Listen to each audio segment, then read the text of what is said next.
hafal. Ya. Ya, menghafal Al-Quran ini adalah perkara yang sangat penting dalam hidup kita karena Al-Quran adalah pedoman hidup bagi setiap kaum muslimin. Tentu saja seluruh aspek kehidupan kita diatur oleh Al-Quran. Dengan menghafal Al-Quran, insya Allah kita mengetahui maknanya dan mengetahui bagaimana cara mengamalkannya. Kalau pemahaman kita benar, kita hafal dan kita paham maknanya, insya Allah pengamalan kita terhadap Al-Quran tidak akan keliru. Insya Allah Al-Quran tidak hanya dibaca tapi juga bisa diamalkan dengan benar. Dan penting sekali bagi kita untuk menghafal Quran karena Quran adalah kitab yang mulia, maka apapun siapapun yang bersentuhan dengan Al-Quran menjadi mulia. Dan kita bisa lihat malaikat yang paling mulia adalah malaikat Jibril, karena malaikat Jibril lah yang menurunkan Al-Quran kepada Nabi Muhammad. Nabi yang paling mulia adalah Nabi Muhammad karena kepadanya Al-Quran diturunkan dan disampaikan kepada umat. Nah, setiap Nabi ada sahabat, maka sahabat yang paling mulia adalah sahabat Nabi karena dia menyampaikan Al-Quran dari Nabi kepada tabi'in, tabi'in terus sampai akhir zaman. Bahkan Allah menyebutkan seorang penghafal Quran itu adalah duta Allah Subhanahu wa taala. Dalam surat An-Nazi'at Allah menyebutkan kalla innaha tadhkirah faman syaa surat Abasa ya. Kalla innaha tadhkirah faman syaa dzakarah fi suhufin mukarramah marfu'atin mutahharah bi aidi safarah. Sekali-kali tidak, sesungguhnya Al-Quran adalah peringatan. Faman syaa dzakarah, barang siapa yang ingin pasti dia akan menghafalnya. Fi suhufin mukarramah, lembaran-lembaran yang dimuliakan, marfu'atin mutahharah, yang ditinggikan, yang disucikan, bi aidi safarah, lewat tangan-tangan duta-duta Allah. Nah, jadi disebut safarah adalah duta Allah dalam menyampaikan Al-Quranul Karim. Ini tentu kedudukan yang sangat mulia.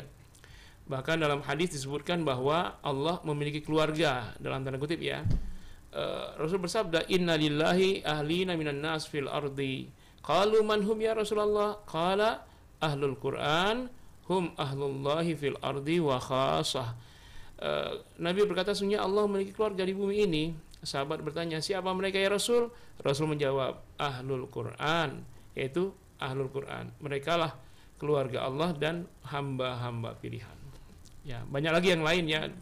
Hadis lain bahwa orang yang menghafal Quran akan memberi syafaat kepada 10 keluarganya. Kemudian orang tua yang anaknya hafal Quran nanti di sorga akan dipakaikan baju kemuliaan, mahkota kebanggaan. Nah, itu luar biasa. Mahkota kebanggaan ada 100 mutiara, yang satu mutiara itu nilainya khairu min dunya wa fiha. Lebih baik, lebih mahal daripada dunia dan segala isinya. Dan masih banyak sederetan lagi ya keutamaan, kehebatan para penghafal Quran. Baik, Ustadz, kalau bicara juga tentang menghafal Al-Quran, ini kan beda antara anak-anak, remaja, dan orang tua. Karena memang kalau sekarang-sekarang banyak nih orang tua yang ingin ikut menghafal Al-Quran. Ini metodenya seperti apa Ustadz kalau untuk anak-anak, remaja, dan juga orang tua? Ya, untuk urutannya anak yang belum bisa apa-apa, mungkin di bawah 5 tahun ya, yang mereka masih belajar berjalan, belajar bicara, maka untuk menghafal Quran itu diperdengarkan saja. Jadi orang tua sambil mungkin ngasih makan anak, ya diperdengarkan Al-Quran, satu suap mungkin satu ayat, dia kasih makan Bismillahirrahmanirrahim, dia suapkan Bismillah aja berulang.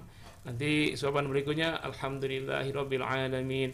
Sambil ngunyah anaknya mungkin sambil jajan, bacakan saja Alhamdulillahirabbil alamin, Alhamdulillahirabbil alamin. Insyaallah lama-lama dia hafal. Itu untuk yang belum bisa. Untuk yang sudah bisa baca, tentu ada dua kategori ya. Yang baca sudah bagus dan bacaannya baru belajar. Yang baru belajar tidak boleh kita serahkan dia menghafal Quran sendiri. Mungkin saja dia hafal, tapi bacanya akan hancur. Makhraj tajwidnya, panjang pendeknya, dengang-dengung akan keliru kan. Nah, tapi kalau misalnya ditalaki, itu talaki itu dibacakan oleh gurunya, lalu si anak mengikuti, maka insya Allah ketika hafal, insya Allah bacaannya bacaan gurunya. Nah, walaupun tidak tahu ilmu tajwid, insya Allah tidak akan keliru bacaannya. Tapi untuk anak-anak yang sudah mampu, tajwidnya bagus, bacaannya tidak keliru, nggak apa-apa, mereka menghafal sendiri. Setelah hafal dia setor hafalannya kepada muhafiz, guru tahfiznya itu. Nah, ini metodenya. Dan setiap para penghafal Quran punya metode masing-masing. Ya. Untuk menghafal Quran ada hafiz, hafizo itu ya.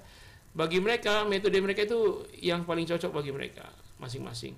Tapi cara seorang hafiz Quran yang satu barangkali belum cocok bagi yang lain. Nah, karena itulah kita mencoba bagaimana metodenya semua bisa mudah.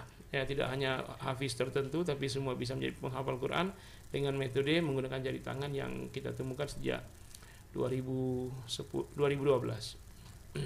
2012 artinya sudah hampir 10 tahun ya Ustadz ya? Ya, dulu kita setiap tahun ikut event di Jakarta, itu namanya Islamic Book Fair. Setiap tahun kita ngisi acara training atau workshop menghafal Quran dengan menggunakan jari tangan. Dan metode ini sudah diterapkan di salah satu TV swasta. Ketika bulan Ramadan ada tayangan Hafiz cilik di TVRI. Mulai perdana itu tahun 2013. Waktu itu kita peserta, awal ini pesertanya juara 2. Nah, tahun 2014 saya diminta jadi penyusun kurikulum sekaligus mentor dan sebagai juri audisi untuk anak-anak hafiz di salah satu TV swasta tersebut, dan ini sudah menyebar ke seluruh Indonesia. Alhamdulillah. Nah, kita ke Adik Awah ya. Ini sekarang usianya berapa nih, Ustadz? 16 tahun. 16 tahun. Nah, ini Awah ini belajar menghafal Al-Quran ini dari umur berapa, Awah? Kalau dari orang tua itu sudah dibiasakan dari kecil. Nah, tapi baru intensif ngafalnya pas masuk MI. MI itu SD ya berarti ya? Aha. Kemudian sistemnya seperti apa kalau orang tua mengajarkan? Kalau pas aku masih kecil itu kan suka diceritain, bunda tuh katanya udah aku main-main kemana bunda tetap aja bacain, yang penting dengerin kan, kalau lama-lama denger kan nanti lama-lama juga nempel gitu ya. Itu yang paling diingat apa nih, yang pertama sekali yang diajarkan? nggak tahu ya, karena bunda biasa ini tuh dari bayi banget. Jadi didengarkan gitu ya? Iya. Oke, jadi diceritain dulu. Awah ini dulu waktu pertama kali didengarkan dulu Al-Quran pas di perut ya? Iya. Oke. Nah ini Awah sendiri cara menghafal itu kan udah 30 juz nih ya? Nah, alhamdulillah. Ini kalau Awah ini belajarnya gimana, Awah?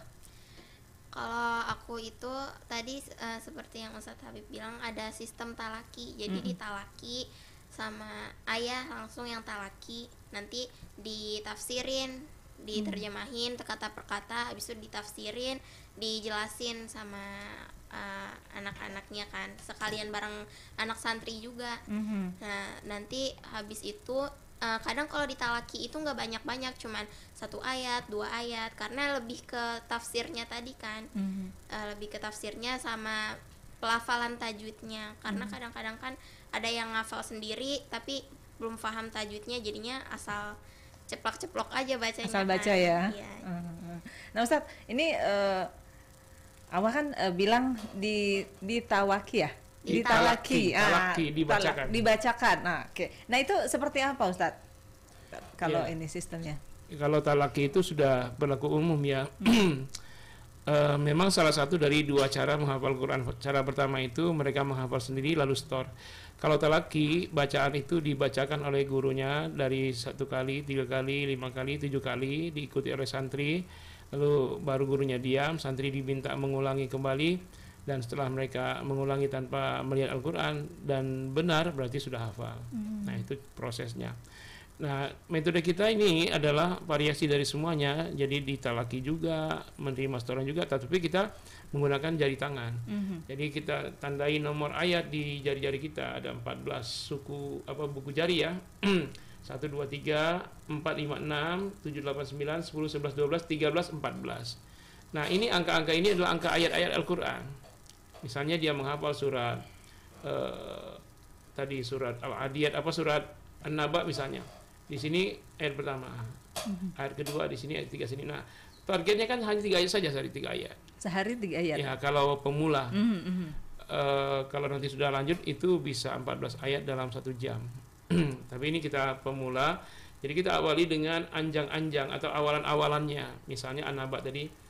Ayat pertama kan amma yatasaalun, ayat kedua anin naba'il azim, ayat 3 alladzi hum fihi mukhtalifun. Tapi kita kasih awalan dulu, amma, ayat 1 amma, ayat 2 anin, ayat 3 alladzi.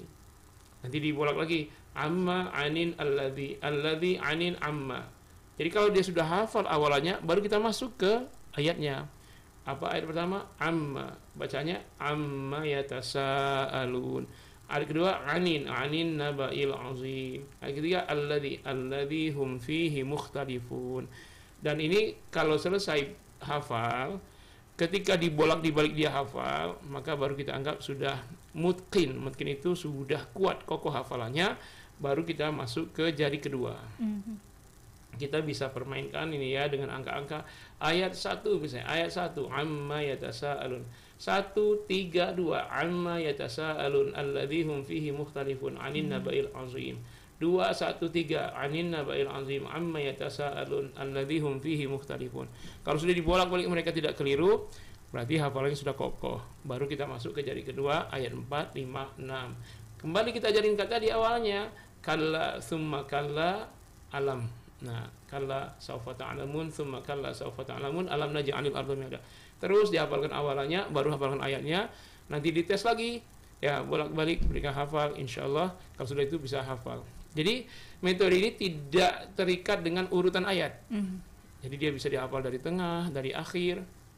Bahkan bisa dibaca dari belakang.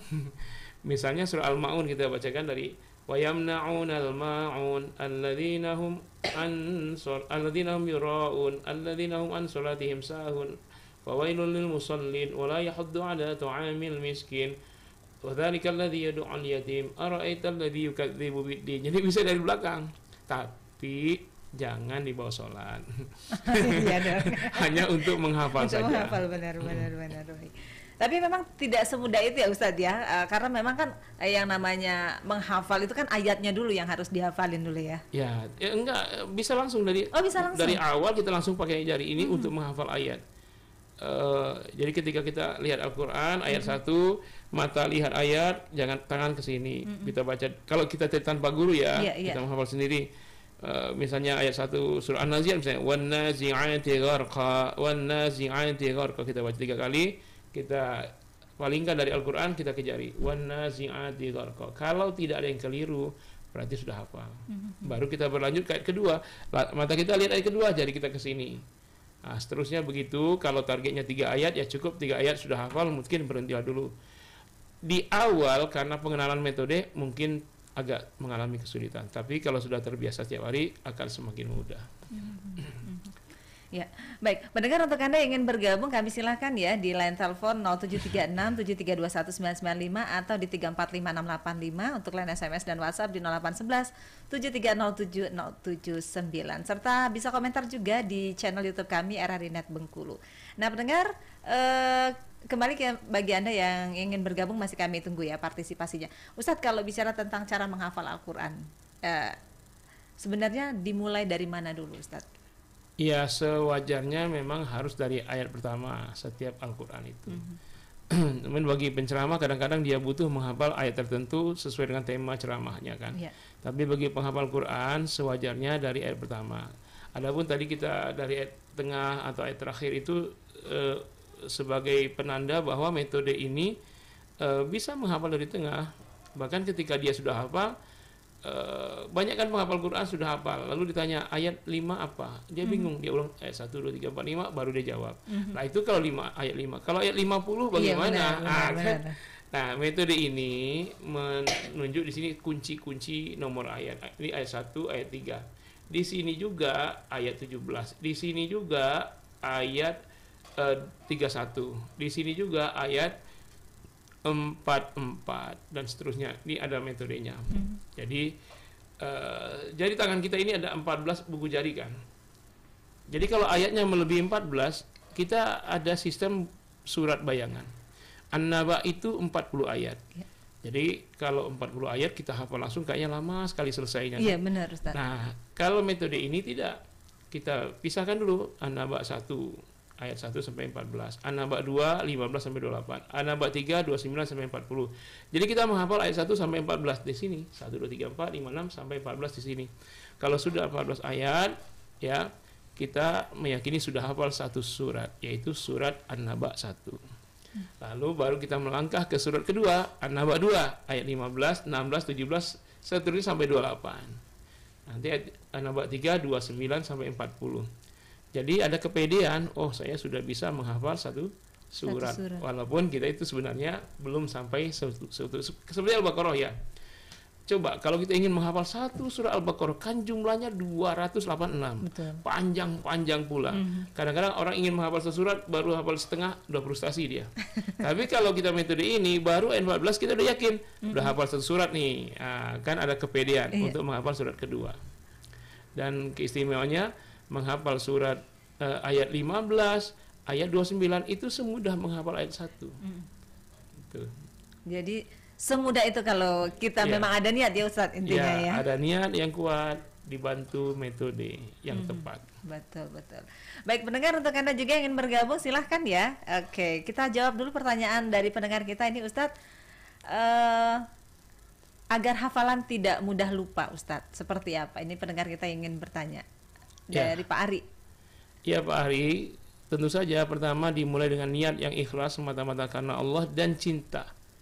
Kalau orang sudah cinta tidak akan lupa. Nah, cintai Al-Quran ya sedalam-dalamnya. Dan ketika sudah hafal, kalau cinta itu kan biasanya nyebut-nyebut. Seorang yang mencintai istrinya dia akan sebutkan kapanpun, bahkan dia lagi ngigau pun sebut istrinya. Nah, bagaimana kita mencintai Al-Quran ketika ngigau pun kita baca Quran? Itu yang pertama. Yang kedua, pasti diulang. Kalau tidak diulang-ulang pasti lupa dia. Nah, karena itu Al-Quran dia mesti diulang-ulang. Dan paling efektif mengulang-ulang hafal Al-Quran itu dalam sholat. Jadi ketika sholat, setelah baca Fatihah kita baca ayat yang kita hafal, baik dalam sholat wajib maupun sholat sunnah. Untuk sholat wajib mungkin terbatas karena tidak terlalu lama. Bisa kita ulang berjus-jus itu dalam sholat tahajud 11 rakaat itu bisa 1 juz. Nanti sholat duha 6 rakaat bisa 1 juz ya. Itu kalau yang rutin begitu insya Allah hafalan tidak akan lupa. Kemudian yang ketiga, rajin-rajin ikut lomba. Jadi yang sudah hafal itu kalau dia ikut lomba terpacu untuk mengingat terus hafalannya. Kemudian yang keempat, dia mesti mengajarkan kembali tahfiz. Dengan mengajarkan orang hafal Quran, maka hafalan dia akan semakin kokoh. Ya, kemudian yang kelima tentu cari pergaulan mereka yang sama menghafal Quran lah. Ya, kalau dulu kan ada istilahnya odos ya, one day one juice. Itu dalam hal membaca. Nah, kita bisa bikin odai, one day one ayat. Iya. Atau odas, one day one surat gitu. Betul. Kita harus punya target juga ya Ustadz ya, paling tidak ya. Iya, harus ada target memang. Nah, cuman begini, Al-Quran itu bukan perkara kognitif, tapi dia mukjizat. Jadi yang kita buka itu adalah kolbu. Jadi kolbu sudah terbuka, ini Al-Quran nanti seperti terdownload ya. Karena kita punya santri di pondok pesantren secara IQ sangat jauh sekali. Bahkan kalau tanya 4 tambah 5 susah dia ngingatnya, 3 tambah 4 susah, tapi dia bisa hafal Al-Quran. Kalau secara kognitif kan aneh itu, mustahil. Tapi Al-Quran itu memang mukjizat. Mukjizat itu terkait dengan sesuatu yang tidak logis. Tongkat jadi ular, tapi dia fakta. Nah, karena Al-Quran adalah mukjizat terbesar, maka dia akan menjadi mukjizat di kolbu. Yang penting kita siapkan dulu, jangan sampai hati kita terhalang untuk Al-Quran. Kita buka selebar-lebarnya untuk Al-Quran, insya Allah Al-Quran akan terserap menjadi hafalan kita. Baik. Nah, untuk adik Awah nih, 30 juz itu dalam waktu berapa lama? 7 tahun sih. 7 tahun. Nah, ini dari juz 30 dulu ya biasanya ya kalau ini ya. Aha. Itu berapa lama untuk target bisa hafal? Kalau dulu waktu masih kecil mah kan belum ada target-targetan ya, karena masih tergantung sama orang tua, guru. Nah, pas udah mulai ngafal sendiri itu sekitar kelas 6, pernah ngikutin daurah Al-Quran, terus nargetin sendiri sehari harus dapat 5 halaman gitu. Kalau aku waktu itu karena kalau aku bisa dapat 5 halaman itu kalau dari pagi sampai sore itu nggak ada sekolah, nggak ada pelajaran, libur, itu bisa dapat 5 halaman. Luar biasa sekali, Masya Allah. Jadi ini 30 juz dalam 7 tahun ya, istilahnya dari sekarang kelas berapa? Kelas 2 MA. Kelas 2 MA, SMA ya Ustadz ya, SMA ya, Masya Allah. Jadi ini cara kalau Adek Awah sendiri mengingat terus, menghafal terus ini gimana Dek? Ya tadi kan gampangnya pakai metode jari tadi ya, karena kan awalnya kita ingat-ingat awalan-awalan. Kalau udah ingat awalan, udah mungkin, udah kuat, kita murajaah awalan aja itu udah kebayang satu ayat, misalnya amma yatasaalun itu kan satu ayat utuh kan. Kita cuma nyebutin amma itu di kepala udah kebayang yatasaalun gitu. Udah itu duluan ya istilahnya. Iya, jadi kalau pakai metode ini sih alhamdulillah lebih kebantu banget. Jadi kalau ada Awah pernah juga pakai metode lain sebelum ini? Pernah, dan itu nggak semudah yang ini, Yang soalnya kan apalagi kalau misalnya udah bisa ngafal sendiri kan, kalau udah ulang-ulang nih tapi kok nggak masuk-masuk, udah ngamuk-ngamuk duluan kan. Nah insya Allah kalau pakai metode ini ada, apalagi dibantu awalan-awalan, terus apa namanya, itu tuh kan kita kan kalau ngafal sendiri gini, buka Quran, kita lihat ayat yang ada di Al-Quran dulu, terus nanti kita lihat jari, kalau udah hafal kita lihat jari. Itu maksudnya gimana, kita ngopi tulisan yang ada di Al-Quran itu, di copy dulu, habis itu dipaste ke jari. Jadi pas kita ngeliat jari itu langsung kebayang ayatnya. Oke, luar biasa sekali ya Ustadz, kebanggaan sekali nih kayaknya Dek Awah ya. Ini Dek Awah yang pertama ya? Yang kedua ada abangnya di Mesir. Abangnya di Mesir ambil S1, sekarang sudah tahun ketiga. Hafiz Quran 30 juz juga, jadi imam tetap di salah satu masjid di sana. Masya Allah luar biasa jadi sekali. Kalau dalam ilmu Quran itu ada istilahnya mengambil sanad bacaan Quran.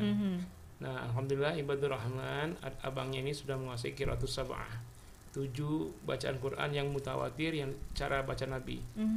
Nah jadi kalau ada penghafal Quran dari negeri lain itu mau mengambil sanad, maka dia ambil sanad ke ibadur rahman di masjid yang dia jadi imam itu. Luar biasa sekali. Jadi insya Allah nanti Awah menyusul belajar ke Mesir juga ya. Insya Allah. Baik, untuk Anda pendengar yang ingin bergabung, kami undang Anda kembali ya untuk bertanya juga kepada narasumber kami. Ya, ini Ustadz ada pertanyaan lagi. Nah, kendala-kendala yang sering dihadapi apa nih Adik Awah biasanya dalam menghafal? Biasanya kalau anak-anak umuran aku ya bosan, capek gitu kan.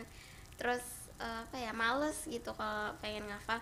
Cuman aku pernah diajarin sama kakak aku yang udah ke Mesir itu, katanya kalau bosan lagi pertengahan ngafal Quran nih, terus tiba-tiba bosan, buka aja surah-surah yang di dalamnya itu menceritakan cerita-cerita, kayak misalnya surah Yusuf. Di situ kan full dari ayat pertama sampai ayat terakhir itu semuanya tentang kisah Nabi Yusuf kan, dan itu pasti seru banget dibaca.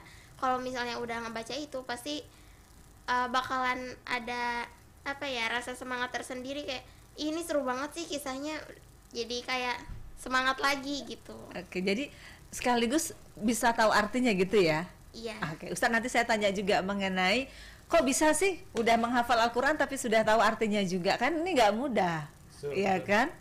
Istilahnya kita udah hafal aja udah alhamdulillah, terus bisa memaknai arti dari surat itu tersebut ya. Nah pendengar, nanti kami undang Anda kembali ya yang ingin bergabung. Kita akan break sejenak, tetap bersama kami Pro 1 RRI, kanal inspirasi. Pro 1 RRI Bengkulu FM 92,5 MHz. WhatsApp dan SMS 0811 7307 079. Instagram dan Twitter @RRI Pro 1 Bengkulu. Facebook RRI Bengkulu Pro 1. Mobile application RRI Playgo. RRI Pro 1 Bengkulu. Kanal inspirasi Pro 1 RRI. Total belanjanya Rp17.350 ya Bu.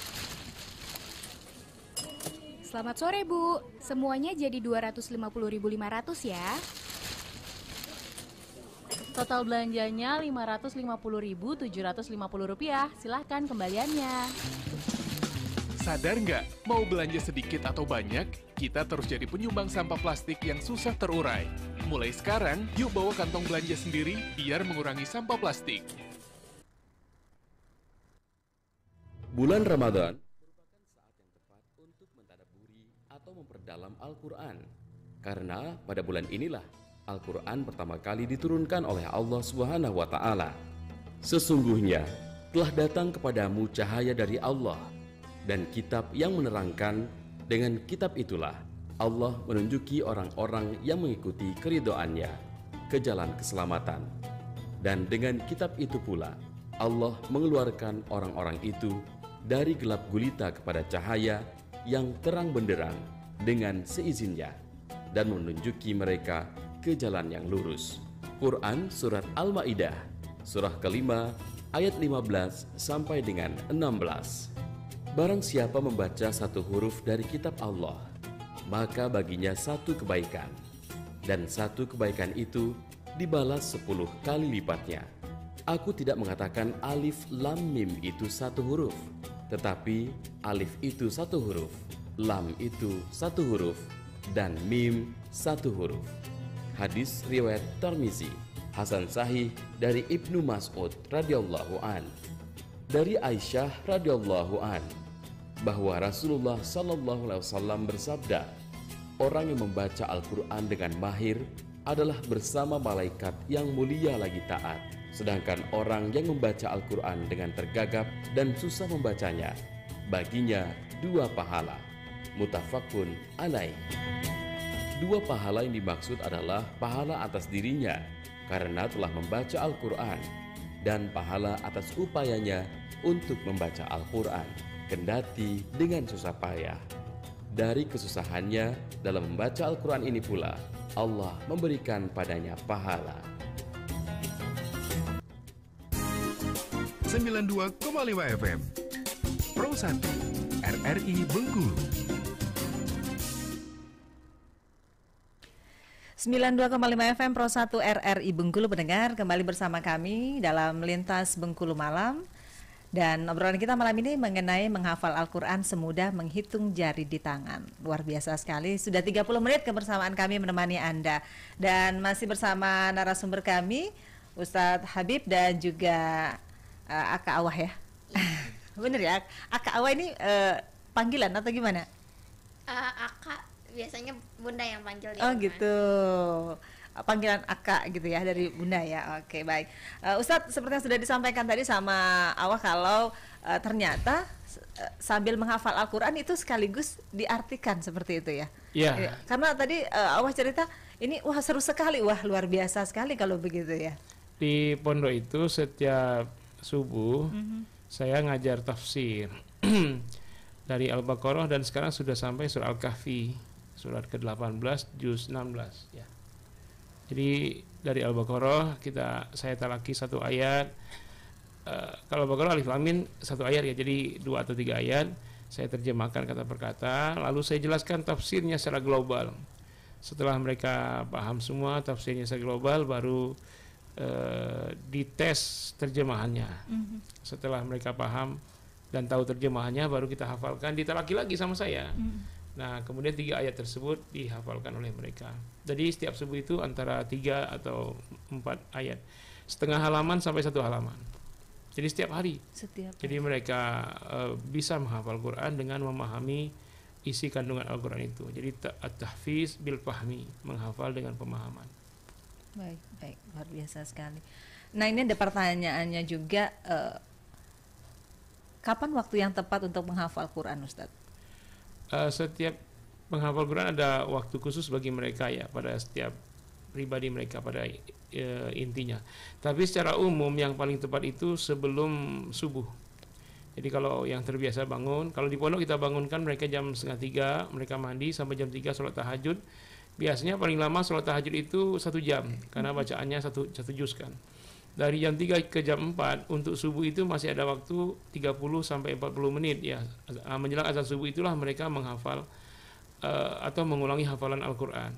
Sedangkan setelah subuhnya itu mereka menghafal Al-Quran yang saya ajarkan tafsir sebelumnya itu. Nah, di pondok waktu reguler mereka menghafal Quran itu pas awal masuk sekolah. Jadi sekolah itu mulainya jam 8 ya, mereka menghafal Quran lalu store kepada muhafiz, bapak atau kakak pembinanya. Seterusnya begitu, nanti jam 9 sampai siang itu kurikulum nasional ya, Kemenak. Pada asar dimulai lagi nanti menghafal hadis, malam kembali menghafal Quran. Oke. Baik, ini Ustadz ada juga pertanyaan dari Ibu Tini, katanya ingin menghafal Al-Quran tapi tidak ada guru pembimbingnya, bagaimana Ustadz? Kalau bacaan Al-Quran sudah bagus, mulai saja ya. Kalau misalnya kurang bagus, cari pembimbing. Kalau tidak ada, bisa lewat bantuan murotal, kan ada imam-imam besar, Imam Syekh Rosid, Imam Sudais, bisa diikutin situ. Atau media-media yang ada seperti MP3 atau MP4 gitu ya. Kalau kita di pondok itu ada MP4 yang mengulang satu ayat diulang 4 sampai 10 kali. Nah, jadi kalau diperdengarkan misalnya Syekh Musa Rosid membaca ayat pertama surat Al-Isra misalnya, itu 10 kali, itu bisa diikutin itu. Nah, anggap saja itu sebagai pembimbing. Tapi yang terbaik adalah memang ketemu langsung dengan orangnya, yang guru pembimbing itu yang terbaik. Baik. Ini Ustadz ada pertanyaan juga dari Bung Wawan. Sistem belajar cepat mungkin anak-anak lebih cepat menangkap. Nah, bagaimana dengan dewasa dan manula yang ingin belajar menghafal Al-Quran? Sebenarnya anggapan anak-anak lebih cepat itu hanya mitos ya. Orang tua itu jauh lebih cepat hafal Quran. Tapi kan kalau udah semakin tua kan daya ingatnya juga menurun, Ustaz. Ada di 3 bulan nenek-nenek 70 tahun hafal 30 juz. Di Irak tapi. Iya. Ada itu informasi kita terima. Tapi buktikan saja ya, seorang anak umur 7 tahun disuruh menghafal Quran dengan seorang bapak usia 47 tahun. Kira-kira siapa yang lebih cepat hafal? Tentu si bapak kan. Nah, jadi kalau dalil selama ini anak-anak lebih cepat dibanding orang tua itu hanya alasan. Karena dia tidak mau serius, ya alasan begitu. Sebenarnya kalau mau saja, Al-Quran itu menjawab. Karena Al-Quran itu sesuai hati kita. Kalau kita mau, dia mau. Quran itu mau. Kalau kita merasa sulit, Quran akan mempersulit kepada kita. Tapi kalau kita memudahkan Al-Quran buat kolbu kita, Al-Quran akan memudahkan kepada kita. Jadi sebenarnya Al-Quran itu menyesuaikan apa hati kita saja. Karena dia mukjizat tadi ya. Para sahabat itu hafal Quran semua. Coba masuk Islamnya umur berapa? Sahabat Abu Bakar Siddiq itu masuk Islamnya kan umur 36. Nah, dia hafal Quran semua. Kalau memang dari kecil tentu yang umur 7 tahun dari sahabat itu yang hafal Quran. Tapi sejarahnya malah Utsman bin Affan lebih tua lagi masuk Islamnya dan dia hafal Quran. Ubay bin Ka'ab, Sa'ad bin Abi Waqqas dan seterusnya hafal Quran semua. Padahal mereka masuk Islamnya itu usianya sudah berumur semua kan. Nah, jadi nggak ada alasan sebenarnya orang yang lebih tua itu lebih sulit, itu tidak. Karena malas aja. Atau karena memang alasan waktu tidak ada. Ya, alasan waktu ya. Karena cari nafkah, mengasuh anak dan lain-lain. Nah, ini berkaitan dengan waktu nih Ustaz. Ada juga pertanyaan manajemen waktu menghafal ini Ustaz. Yang paling dicintai Allah itu adalah terus-menerus. Walaupun tidak lama. Misalnya sholat subuh sebelum sekolah, sebelum kerja, sebelum kantor, sebelum kampus. Habis sholat subuh spesialkan 15 menit menghafal Quran. Entah dapat 1 ayat, entah 2 ayat. Pokoknya menghafal aja 15 menit, lalu pergi ke sekolah. Dalam perjalanan itulah murojaah, mengulang hafalan yang kita hafalkan 15 menit sebelum subuh itu. Sebelumnya, sambil di jalan ya Ustaz ya? Kalau kita bawa kendaraan, nggak apa-apa kan, baca Quran. Sambil di motor baca Quran, atau ya naik angkot sambil di angkot baca Quran pakai jari, nggak ada masalah kan. Nah, sebenarnya kita tinggal memanfaatkan momen. Kalau kita perjalanan dari rumah ke sekolah, ke kampus, memakan waktu 15 atau 30 menit, itu coba berapa ayat yang sudah bisa kita ulang di situ. Ini orang enggak, dia gunakan ketika di kendaraan yang 30 menit itu untuk melotot, ngelihat ke sini, ngelihat ke situ, penumpang lain. Untuk apa melihat orang lain? Ya fokus aja dengan diri sendiri sambil zikir kan. Kalau tabrakan kita mati, insya Allah mati syahid. Betul. Lagi baca Quran. Nah, kalau tidak taruh, alhamdulillah dapat kemuliaan. Ya, insya Allah. Itu tinggal memanfaatkan waktu. Tidak ada kata tidak ada waktu, itu tidak ada.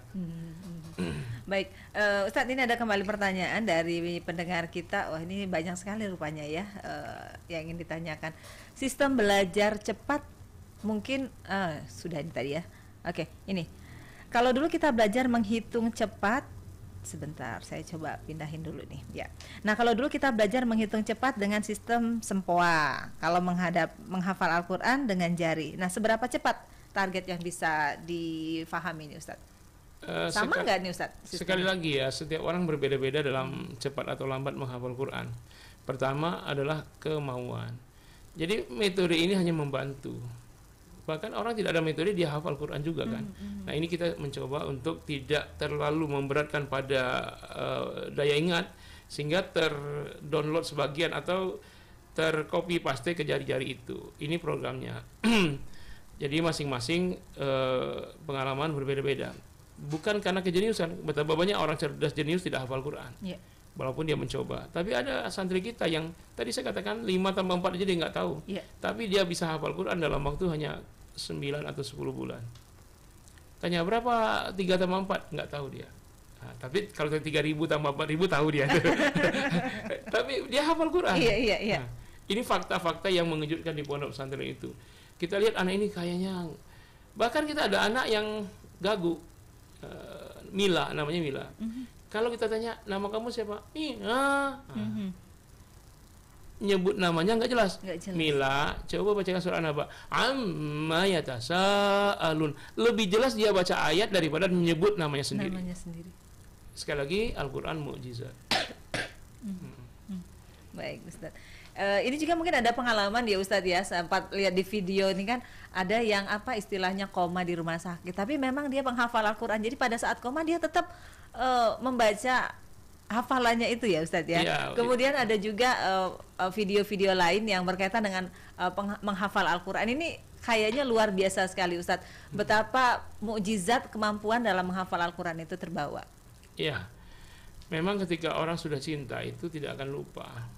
Ya, apalagi kan orang sering bilang kalau sudah pandangan pertama nggak lupa. Padahal dia cuma sekali mandang berpuluh-puluh tahun dia nggak lupa. Coba daya cinta itu digunakan untuk Al-Quran. Sekali lihat tidak akan lupa-lupa seumur hidup. Jadi setiap kita lihat satu ayat itu adalah pandangan pertama. Tapi jangan dipandang lagi ya. Maksudnya mengingatnya itu seperti itu, daya cintanya, maka seluruh orang akan hafal Al-Quran. Karena Al-Quran akan membalas cintanya.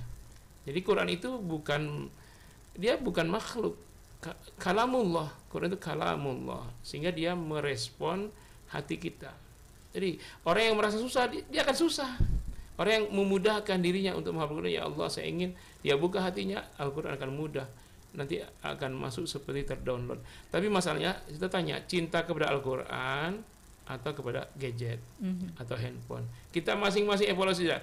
Berapa sehari waktu kita untuk handphone, berapa sehari waktu kita untuk Quran? Mana yang banyak? Untuk handphone atau itu sudah bukti kan? Ya. Nah, kalau handphone kita ketinggalan handphone aja lupa, kita langsung ingat kan? Iya. Padahal udah mau sampai ke kantor, wah lupa. Balik lagi. Balik lagi. Ada nggak orang? Saya lupa yang sudah hafal ini. Dia buka lagi untuk menghafal. Jarang kan? Iya. Kadang-kadang dia biarkan hafalnya hilang. Ini sungguh menyedihkan itu. Nah, kalau ada awal pernah nggak hafalannya ada yang lupa seperti itu? Sering sih itu. Kalau misalnya udah lama nggak di murojaah, misalnya baru berhasil mutkinin juz 15 nih misalnya. Udah seneng banget. Udah lancar nih juz 15-nya, habis itu udah gara-gara udah kesenangan, udah lancar, jadinya udah males murojaah lagi gitu biasanya. Jadinya yang paling penting kalau penghafal Quran itu murojaahnya sih. Sering diulang-ulang gitu ya. Oke, Ustaz ini katanya ada juga nih dari Bengkulu nih, dalam 7 bulan sudah bisa hafal 30 juz ya nih Ustaz. Ini ceritanya nih gimana nih Ustaz? Iya, sebenarnya ada keluarga beliau yaitu keluarga Bang Nasir, ya namanya Malik bin Nasir. Nah itu diantara keluarganya pro kontra juga, apakah melanjutkan karir bola ataukah menjadi penghafal Quran. Tapi si anak luar biasa, sedang naik-naiknya nama dia di bola, dia memilih menjadi penghafal Quran. Nah saya katakan tadi kan anaknya mau. Nah dari dasar mau itu, kemauan keras itu, maka Quran pun akan mau. Jadi nyambung, dia mau, Quran mau, dah klop dia. Nah permasalahan kadang-kadang orang ini nggak mau, Quran nggak akan mau juga kan. Nah itu terbukti namanya Malik. Dia masuk itu Agustus, cuman karena corona kita kembalikan dulu Agustus, dari Juli Agustus kembali, efektif masuk lagi itu Oktober pertengahan. Jadi kalau kita hitung bukan 7 bulan ya, 6 bulan ya, November, Desember, Januari, Februari, Maret, April dia sudah setoran terakhir hafalan ke 30 juznya. Nah jadi 6 bulan lah. Dulu yang membawa ke pondok itu tantenya ya Hajah Darmiyati, mungkin masyarakat Bengkulu kenal, pemimpin travel multazam haji ya, haji umroh, dan juga Ustadz Akmaluddin. Nah jadi didukung oleh semua pihak, bibinya dukung, pamannya dukung, orang tuanya dukung, anaknya mau, 6 bulan atau lebih sedikit hafiz 30 juz. Masya Allah. Ya namanya Malik ya. Pemain terpilih itu sebenarnya dia sudah jadi bakat pemain nasional itu, tapi memilih Al-Quran. Nah, bagaimana caranya Ustadz, istilahnya awalnya yang istilahnya mungkin belum sama sekali hafal Al-Quran, mungkin surat-surat pendek aja lah ya awalnya kalau biasanya kan anak-anak. Nah, ini bisa sampai 30 juz sudah tertanam seperti itu Ustadz. Dalam waktu 6 bulan lebih, 7 bulan? Ya. Masya Allah sekali menurut saya. Iya, seluruh lini mendukung. Faktor apapun mendukung, keluarga mendukung, dari lingkungan mendukung, pondok mendukung, ditambah metode yang metode cepat. Jadi seluruh faktornya mendukung, ya insya Allah cepat. Tapi kalau misalnya ada santri yang kepengen mondok tapi orang tuanya percaya nggak percaya, setengah percaya, ada kan yang orang tua dengan pondok ini curigaan terus. Nah itu berdampak kepada anaknya sehingga menghafal Qurannya jadi lama.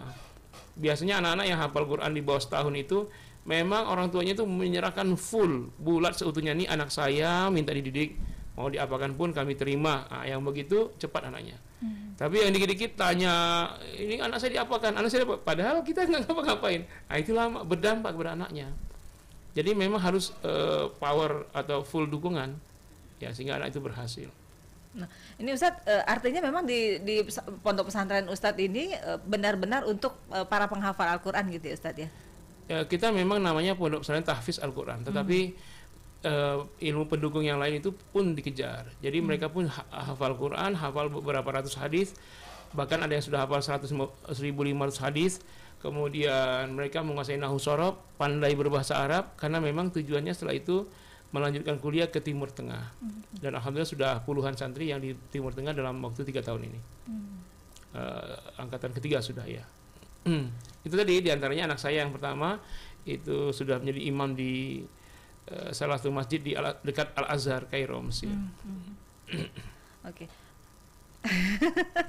Ini apa ya istilahnya menjadi cambukan juga buat saya nih sebagai orang tua nih Ustadz. Ya, pengen anaknya jadi tahfiz gitu ya, pengen anaknya jadi penghafal Al-Quran. Ini kalau ngelihat anak nih misalnya di sekolah di MI kan udah hafal An-Naba gitu aja kan 40 ayat, luar biasa sekali menurut saya. Ini udah wah gitu kan, karena memang di rumah nggak diajarin tapi di sekolah diberi apa istilahnya ada menghafalnya seperti itu. Mungkin ada metode-metode lain nggak Ustadz yang bisa diajarkan kepada anak biar bisa hafal gitu? Sekali lagi materi itu hanya alat bantu.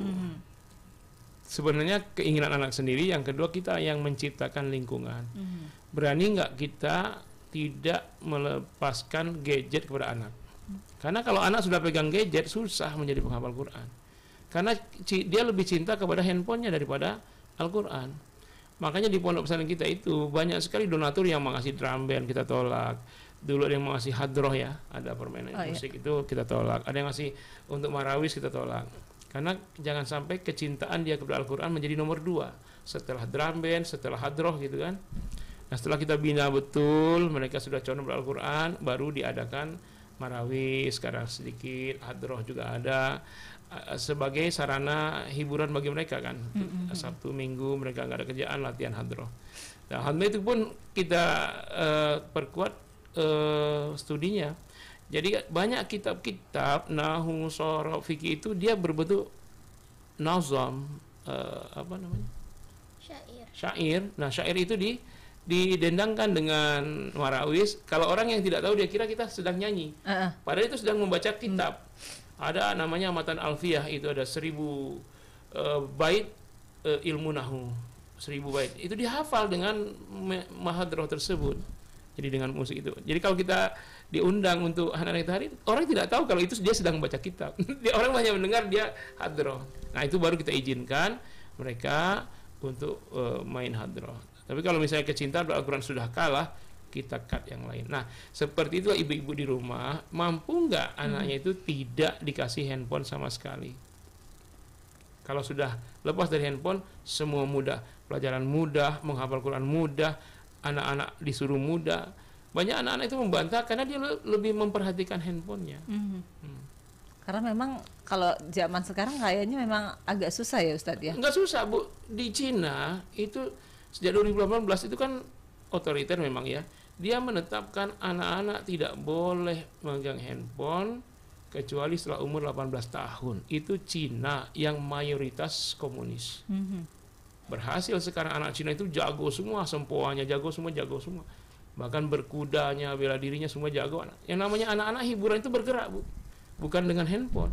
Dia harus manjat-manjat, dia harus lari-lari, dia harus main-main main-main berjuang begitu kan. Itu anak-anak begitu mestinya. Nah, sekarang anak-anak tinggal duduk lalu pegang handphone sambil minum yang berbuih, makan sajian cepat saji. Akhirnya baru umur 13 tahun sudah diabetes. Bagaimana generasi kita ke depan kalau begini? Baik, Ustadz, kalau kita bicara juga ini kan tidak sedikit juga pondok pesantren, banyak juga orang tua yang menginginkan anaknya mau masuk pondok pesantren. Ada yang anaknya nggak mau tapi orang tuanya keras kayak gitu, Ustadz. Bagaimana caranya biar seimbang kan tadi mungkin keinginan orang tua anaknya pengen masuk pesantren tapi ya anaknya karena mungkin dapat cerita-cerita nggak enak nanti di pesantren gini-gini. Nah, itu betul. Jadi sebenarnya nggak ada keinginan anak. Orang tua sering ngomong begini, kalau saya mau terserah, saya mau masuk pesantren atau masuk mana, saya nggak mau ikut campur. Saya mau tanya, apakah ada keinginan murni si anak? Nggak ada. Keinginan anak itu karena pengaruh temannya. Temannya ngasih informasi ke sini dong. Jangan pesantren lah, di pesantren nanti itu kan tempat anak-anak nakal. Kan informasi. Kenapa ketika orang tuanya ngasih arahan masuk pesantren, kita bilang jangan paksa-paksa anak. Biarkan anak sesuai keinginannya.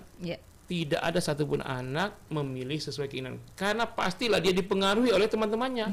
Nah, daripada pengaruh teman-temannya, lebih baik pengaruh orang tuanya kan. Jadi kan nggak ada yang murni keinginan anak tuh nggak ada. Pasti dipengaruhi oleh lingkungan, informasi yang diterima dari teman atau orang dewasa yang lain. Kalau orang lain boleh ngasih masukan, kenapa orang tua tidak boleh? Nah, karena itu kita jumpai di pesantren anak-anak yang dipaksa orang tuanya, tapi dia monitor terus, berhasil juga. Anak saya sendiri itu mengakui, kalau ayah tidak memaksa saya dulu, saya tidak akan sampai ke Mesir. Saya paksa. Jadi saya bangun anak saya jam 2:30, saya sudah masak air, saya sudah mandikan air panas. Itu bayi nangis jam 2:30 itu membuat tetangga pada bangun dan marah-marah, protes. Kalau saya saat itu dikadukan ke Komisi Perlindungan Anak, saya ditangkap. Tapi saya berprinsip tidak seperti itu. Kan saya juga bukan kejam. Kan air kita masak dulu, dipanasin, baru air itu kita guyurkan dikit-dikit kan. Anak memang menangis. Ya. Tapi ada yang berpikir ini nggak sesuai dengan psikologis, karena dalam ilmu psikologi itu nggak boleh lagi enak tidur dibangunin, akan putus saraf-sarafnya. Saya katakan yang putus kan saraf-saraf pembangkang. Sementara reproduksi saraf itu kan luar biasa cepatnya. Nah, yang taat-taatnya biarlah menggeliat itu sarafnya kan. Nah, ini hasilnya dia sendiri mengakui. Ya. Kalau tidak karena ayah keras dalam tanda kutip, dia tidak akan sampai ke Mesir sekarang. Nah, Ustadz, ini juga mungkin pembelajaran untuk para orang tua nih. Kalau anaknya sudah terlanjur tadi Ustadz bermain gadget, sudah nggak bisa ngatur waktu, main game, terus lain sebagainya. Sementara mau diluruskan seperti kata Ustadz tadi, dipaksa untuk ke jalan yang benar gitu Ustadz. Bagaimana caranya Ustadz? Iya, pertama pisahkan dia dengan handphone. Itu tanda kata-kata kunci itu nggak bisa ditawar lagi. Kenapa? Selagi kecintaannya kepada handphone itu masih melekat, orang tua pasti akan dibohongi. Banyak orang tua yang tidak paham soal IT, tidak paham dunia maya, anaknya lebih tahu daripada orang tuanya. Betul. Jadi orang tua pasti dibohongi. Jadi ketika kita datang, dia sedang buka murotal. Ketika kita melengos, dia sudah buka situs-situs lain. Betul. Jadi itu bisa dibuktikan ya. Kalau kita mau buktinya, pasang saja CCTV di tempat yang dia tidak tahu, yang dia biasa main handphone di mana, pasang CCTV. Kita datang, dia buka murotal. Coba kita masuk ke dapur, tapi kita lihat CCTV, dia buka yang lain. Ini fakta, Bu. Jadi kok orang tua ada yang ngadu kepada kita ketika anak-anak libur di rumah, ya kok anak saya bisa chatting-chattingan, bisa ini. Padahal saya saksikan jam 9 malam dia itu tidur dan HP-nya berbunyi suara murotal. Lalu kita tunggu sampai 9:30 kita tidur, kata orang tuanya. Tahu-tahu dia sudah banyak chatting ke sini, Justin Bieber dia tak ke lalu dia ngeluh ke pesantren. Nah, kita sarankan begitu. Sekarang ibu tidur, anak ibu kan tidur, lagi setel murotal. Nah, tapi jam 11 bangun. Cek, saya bilang, betul. Ketika dicek jam 11 dia sedang posting-postingan di internet ya. Jadi susah kita, Bu. Jadi kalau memang anak kita dikasih handphone, fungsinya hanya untuk pertama belajar dan itu didampingi, yang kedua untuk berdakwah. Nah kalau untuk yang lain kan belum tentu mereka bisnis dengan handphone, pasti cari hiburan. Nah hiburan anak itu bukan handphone tapi gerak, olahraga, main futsal, senam, berenang, itulah hiburannya semestinya, sehingga tubuhnya kuat. Nah kalau dianggap handphone hiburan, dia tidak pernah bergerak, jadi menumpuk semua kolesterolnya, gula darahnya, diabetes kan. Ada fakta di Jakarta itu anak 15 tahun meninggal dengan diabetes 625, umur 15 tahun, karena dia main gadget terus. Tidak bergerak tadi ya Ustaz? Tidak bergerak. Baik. Nah kalau Adik Awa nih gimana nih? Kegiatannya masih main gadget juga nggak nih? Sekali-sekali? Sekarang diamanahin emang megang gadgetnya bukan buat hiburan. Kan sering banget dibilangin sama ayah sama bunda kan, jangan gadget itu jangan dipakai buat hiburan, tapi buat ngonten-ngonten dakwah, buat bikin konten. Misalnya kalau anak muda sekarang kan lagi seneng posting-posting, konten-konten gitu kan, konten aja yang bermanfaat, apa cara mudah menghafal Quran atau motivasi-motivasi buat remaja lainnya gitu. Oke, jadi Awa ini punya channel YouTube juga? YouTuber. Oh, YouTuber juga. Apa nih nama YouTube-nya? Aku sih bikin baru bikin lembaga training namanya YGC Academy. Di situ kita mentraining para remaja biar mereka juga bisa menjadi penghafal Quran. Dia sudah nulis 4 buku tebal-tebal. Buku apa aja nih Awa? Ada yang satunya buku aku ngambil dari kisah teladan seorang wanita gitu, yang bisa kita ambil kisah teladannya untuk para remaja. Itu aku ambil tentang kisah Fatimah Al-Fihri. Nah pastinya ini kan banyak yang baru denger ya. Iya benar. Jadi di situ kenapa aku ngambil itu kisah beliau, karena ya biar remaja-remaja itu sekarang tahu kan Fatimah Al-Fihri ini wanita pertama yang membangun universitas pertama di dunia gitu. Nah itu jarang banget orang yang tahu tentang itu. Jadi aku pengen nulisin tentang itu biar para remaja ini termotivasi gitu. Luar biasa, 4 buku nih Ustaz ya? Ini baru 1.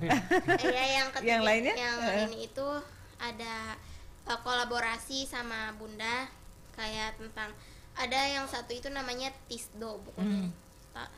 Singkatan? Iya singkatan. Jadi ini tuh rumusan gimana kita itu bisa mengelola emosi, terus bisa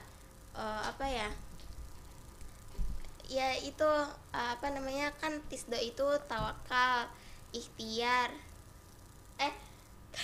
aku lupa jadinya. Pokoknya itu rumusan-rumusan untuk kita tuh mengelola emosi di sehari-hari kita gitu. Itu khusus remaja apa?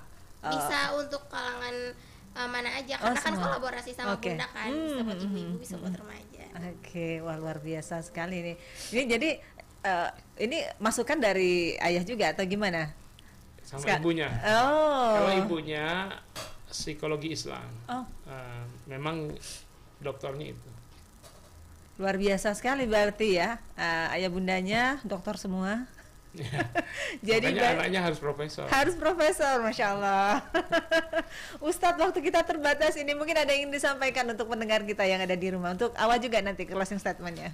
Ya, untuk para bapak ibu, anak-anak, adik-adik semua, saudara-saudari yang mau menghafal Quran, gak usah banyak pertanyaan, gak usah banyak ini, banyak itu, mulailah.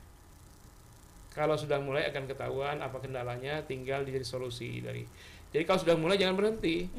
Ya, insya Allah kalau sudah mulai, niat yang kuat, cinta yang dalam dengan Al-Quran, ya kalau sudah dimulai insya Allah dari mulai sulit menghafal, kemudian akan kurang kesulitannya, lama-lama akan jadi mudah. Ya, karena kan tidak terbiasa saja.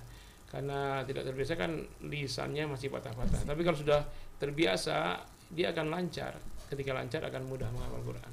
Ya. Ustadz katanya di Bengkulu mau dibuka juga nih? Oh iya, kita akan buka mulai dari TK ya, TK Tahfiz Al-Quran, Bait Qurani Baharudin Soleh. Karena memang filosofinya diambil dari ayah kita itu namanya almarhum Buya Baharudin Soleh. Nah beliau ulama terkenal di Bengkulu sebelumnya dan sekarang sudah wafat, sudah lama.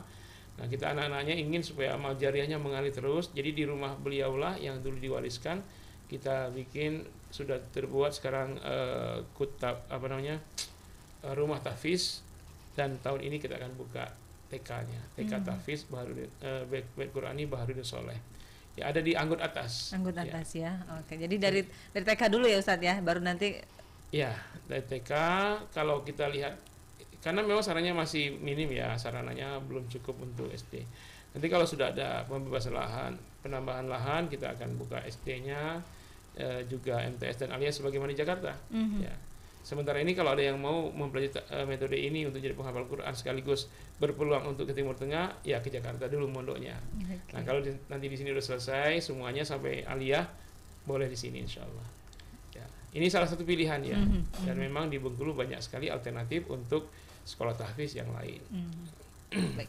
Ada apa? Mungkin ada yang mau sampaikan? Ya, buat generasi-generasi seumuran aku ya, apalagi yang udah mulai menghafal Quran, pesan aku sih terus konsisten aja, jangan tadi seperti yang Ustadz bilang udah nyoba ngafal terus tiba-tiba berhenti di tengah, itu susah lagi buat konsistennya gitu. Jadi terus menerus, jangan pernah berhenti. Dan yang paling penting itu adalah murojaah, mengulang-ulang hafalan. Kalau orang ngafalin Quran itu bisa aja cepet, bisa 1 bulan hafal 30 juz, itu bisa aja, ada yang kayak gitu. Tapi yang paling sulit itu menjaga hafalannya. Jadi untuk menjaga hafalannya jangan lupa di murojaah, manage waktunya sebaik mungkin. Oke, baik. Ustadz terima kasih waktunya malam ini. Awa juga terima kasih. Semoga saja bisa mengetuk hati kita semua nih ya, khususnya yang pengen menghafal Al-Quran, belajar ngaji lagi mungkin ya Ustadz ya. Tapi tajwidnya gimana Ustadz? Sama nggak nih Ustadz? Harus benar dulu nggak tajwidnya kalau mau ini? Kalau harus benar dulu, tajwid itu ilmunya dalam. Orang yang sudah sangat bagus bacaannya, kalau dites lagi Fatihah saja pasti ada yang salah. Iya. Nah kalau untuk sempurna nguasai tajwid baru kita menghafal, kita rugi umur.